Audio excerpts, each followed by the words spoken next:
Hey everyone, and welcome to a video talking about my thoughts on the new Arbitrations game mode. This is the latest game mode to be introduced in Sanctuary Onslaught, and is supposed to represent the latest attempt to give us some sort of endgame by giving us tough challenges to take part in. To unlock these, you need to have completed every single node on the star chart, as well as the sacrifice quest, at which time they're going to show up in the alerts window in the navigation panel. Each of these alerts are provided two random buffs. One frame will get a 300% strength buff, and one weapon will get 300% extra damage. Each of those is individual to the player too, so it's unlikely you're going to have the same buffs as any of the rest of your squad. It's kind of amusing though, because you can get frames that you don't even own, so maybe you might not own Korra, and then you'll get a buff for Korra, or you'll get ones that don't really benefit from strength, like my beloved Nyx, or even Loki. So those buffs, and like even the weapons are exactly the same. You might not own Twin Vipers and you'll get a buff for it. So some of the buffs are kind of like completely irrelevant anyway. Personally, I don't even pay attention to them, and I'll just use whatever I want when I'm going into the mission that's going to give me effectively the best chance of success. But that's sort of beside the point really. The mission types, they're always going to be the endless ones, but they're going to be having like a bit of a twist on them. Survival, you get 75% less air from each air that drops from the enemies. In Interception, enemy towers will capture 50% faster. Defense are going to have a sortie defense target and then less time between waves. If the defense target dies, you fail the mission. Excavation takes 3 minutes to fully defend an excavator. Defection has no revives for the defectors, and Infested Salvage has half health on each of the consoles. In addition to that, all the reward intervals are doubled as well. So 10 minutes in survival, 2 waves in interception, 10 waves in defense, etc. Further to this, we also have arbitration drones. Oh boy, these things. Basically, they're souped up shield drones that can project an aura around all units that are close to them, making them completely invulnerable. Yep, undamageable from any source. Luckily, they have an aura around them and a beam that goes to them, much like Shield of Shadows does. They're not too difficult to kill. They just take something like an Alkaplasma or an Ignis, and you can kill them pretty easily. The rewards include a whole bunch of new mods, a metric crap ton of Endo, which is good because most of the rewards are rare 10 mods, and some cosmetics that require a new resource called Vitus Essence. The mods themselves, for the most part, are neither here nor there. There are some interesting ones, but they really aren't that great. Plus, with a coherent group, farming Endo on the Rathum game mode is still more efficient. The only time it's actually more efficient to farm Endo is actually when you're running with a pub group that kind of knows what's going on. So with all that said and done, what do I think of the new game mode? Well, for me, it's close but no cigar. Let's start with the game modes themselves. They are all the endless missions, so they're the kind of, for the most part, they're the slower paced ones, especially when it comes to like defense. But, you know, all the reward intervals are then increased by double.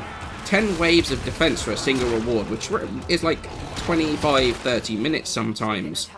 Doesn't feel rewarding to me, especially when it's almost entirely Endo you're getting from it. All it's done is make the slower game modes even slower, apart from Interception, which actually feels pretty good to me. The change to the airdrops in survival means that solo, it's almost like completely impossible to go past 10 minutes. Especially with the fact that solo missions have vastly reduced spawns, and that forces you to go into a public session if you want to get past a single reward rotation. Like solo, you can forget about rotation, so you're not going to get there. Then we've got the fact that the starting levels are 20 levels lower than they originally were intended to be. And to be honest, level 60s aren't that difficult to deal with. And I think that's the reason why I ended up with these drones, which I'm going to be brutally honest, I hate with an absolute passion. To start with, an aura of invisibility is the cheapest way to try and introduce some form of difficulty. It feels so fake. It's like our feedback about nullifiers ended up with the decision of, so you hated nullifiers, hold my beer. Like, the way they dodge and dive around makes them super difficult to hit with any projectile weapons, and it's rather laughable they can be affected by shield drones, they can hide inside nullifier and Eximus bubbles, and perhaps the worst thing, they get the 90% damage reduction from ancient healers. which can make them crazy difficult to kill. And because of this, I ignore the buff for the weapons from the alert for the most part, and just run my Plasma or my Ignis to deal with them. However, for me personally, maybe my absolute hatred comes from the fact that the aura they project onto the enemies is light red, and the beams from the enemies to the drone are also light red, which when you're red-green colorblind is about as much fun as it sounds. I spent an hour and a half in an interception the other day. That's the footage you see in the background now. And I finished the mission legitimately angry, because every time I couldn't see the drone, it was a reminder that my color blindness still isn't taken into consideration when designing new features. And that is super frustrating for me. Like, perhaps it's part of the reason why I hate them so much, and it's colouring my judgment on those drones. So honestly, I'd be interested to hear your thoughts on the drones in the comments below. Personally, I would have liked the missions to like start 20 levels higher like it was supposed to originally, and then the rewards brought back to the normal intervals. Even if the drones do stay, it should make the mission feel faster and harder. Potentially even just increase the amount of enemies you fight at once, so it becomes an actual onslaught, and it makes the gameplay feel super quick. And since the combat in Warframe is its strongest feature, if the combat is so intense, the double reward length wouldn't feel quite so slow. I think I understand why they started it lower, it's because it gives certain squishier frames more use. Since a higher level, like trying to get to rotation C would be almost impossible on some of the squishier things. And it would just negate the idea of the infinite rotation Cs once you get there. But it's just ended up with the mode feeling kind of slow and not particularly rewarding. I think with a couple more tweaks and more stuff to work towards in the rewards shop, potentially it's actually close to being a more endgamey game mode that we've been looking for quite some time.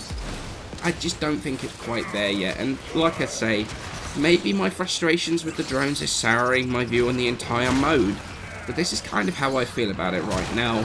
Like always, I'm interested to hear your thoughts in the comments below about how you feel about it, but for now, many thanks for watching, and I shall see you in the next video.